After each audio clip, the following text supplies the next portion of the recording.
Hello, Jim O'Rear. Back in 2011, I wrote a book that came out in stores called Hollywood Paranormal Films, Fact and Fiction. And what I did in this book is I took several Hollywood films that were based on actual paranormal cases and talked about what really happened in those cases as opposed to what the filmmakers wanted you to believe happened in those cases. And I thought I would just make a couple quick little videos here and there over the next few days maybe of a few different chapters in the book since it's Halloween time and talk about some spooky stuff. So I wanted to talk about in this video the movie The Changeling. The Changeling is a paranormal film that's based upon events experienced by writer Russell Hunter while living at the Henry Treat Rogers Mansion in Denver, Colorado.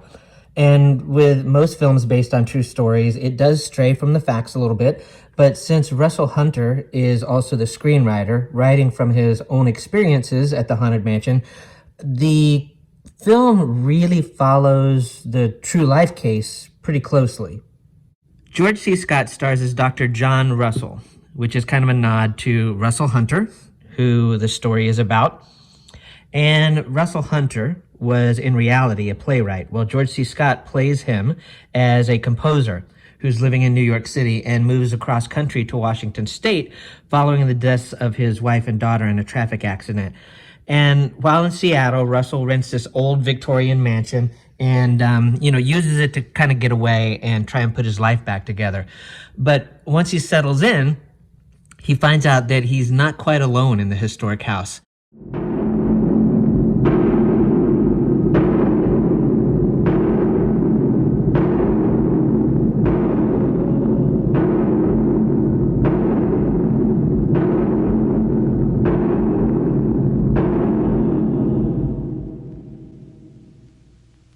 So investigating various noises, clues, and hidden rooms inside the house, it leads Russell to realize that he shares the home with the ghost of a long-murdered child who shatters windows and slams doors and speaks to him through a seance in an effort to use Russell to help uncover decades of silence and deceit.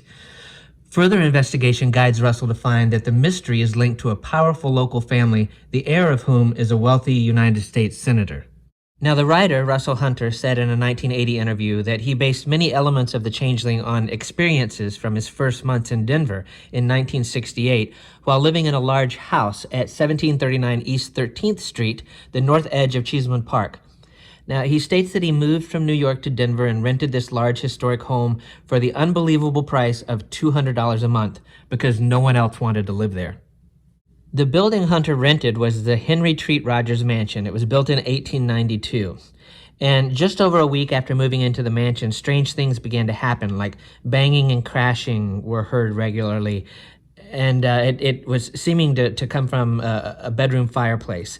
And then one morning, Hunter got fed up and yelled, "Stop it," and never heard the noises again. However, these noises were replaced with new paranormal activity. Doors began to open and close mysteriously on their own, while walls vibrated and sent paintings crashing to the floor. While at a social gathering, Hunter was approached by an unknown man who informed him that the house had a third floor, which could be accessed through a secret stairway concealed in the back of a second-floor closet. So Hunter immediately went to break open that back closet wall, which did indeed reveal a narrow stairway covered in a thick layer of dust and cobwebs that led up to the attic. Upon entering the attic, Hunter found a child's trunk that contained the diary of a 9-year-old boy whose family had hidden him in the attic because they were ashamed he had been born a cripple. Now, the journal mentioned that the boy's favorite toy had been a red rubber ball, a ball that was repeatedly seen rolling across the floor throughout the house. According to Hunter, the ball was seen by more than 30 people who had come to visit him on various occasions.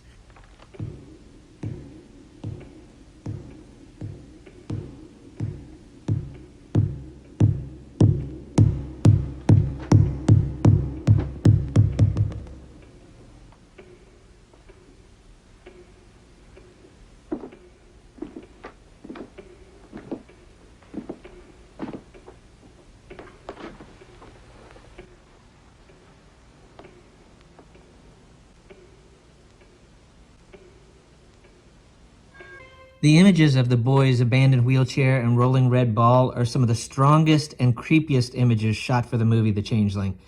It's amazing. Just I mean, still to this day, I still remember the strength of those scenes.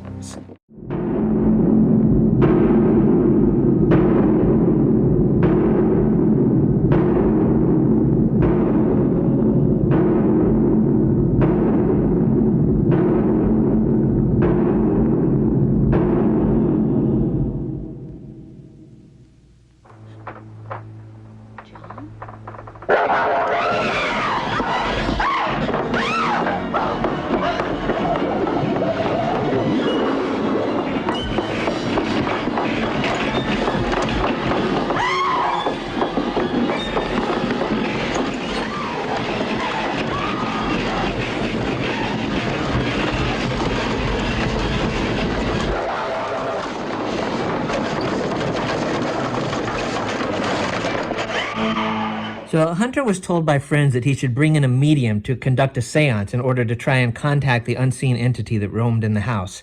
An appointment time was arranged, and the medium went into a trance. Hunter was informed by the medium that the crippled child would have inherited a great fortune from his grandfather had he lived long enough to inherit it. The child died, though, and was buried secretly. The family adopted a similar-looking boy from a nearby orphanage and passed him off as their own in order to collect the inheritance. The scam worked, and this substitute child, or changeling, grew up, graduated from a leading university, and became a very successful industrialist. The spirit of the crippled boy, however, wouldn't rest, according to Hunter. The medium, speaking as the child, informed Hunter that his body had been buried 7 feet under the closet sill of a bedroom in a different house in South Denver. They would know it was him because they would find a gold medal with his name and birth date inscribed on it. In addition, the medium said that the spirit threatened harm to the children of the house where he was buried if the owners of the house would not give permission for the search. After a couple of unspecified warning incidents affecting the children, the owners of the house granted permission for the excavation under their bedroom floor, and the gold medal was actually found. In the movie version of The Changeling, powerful government officials begin to learn that the character of John Russell is getting a little too close to the truth and send henchmen to threaten him. Now, this was added for dramatic purposes, but that's just one of the few little differences in the film. Unfortunately, after discovering all this, Hunter was still haunted by the spirit even after finding the gold medal, and he was never really sure what the boy wanted to accomplish in the end.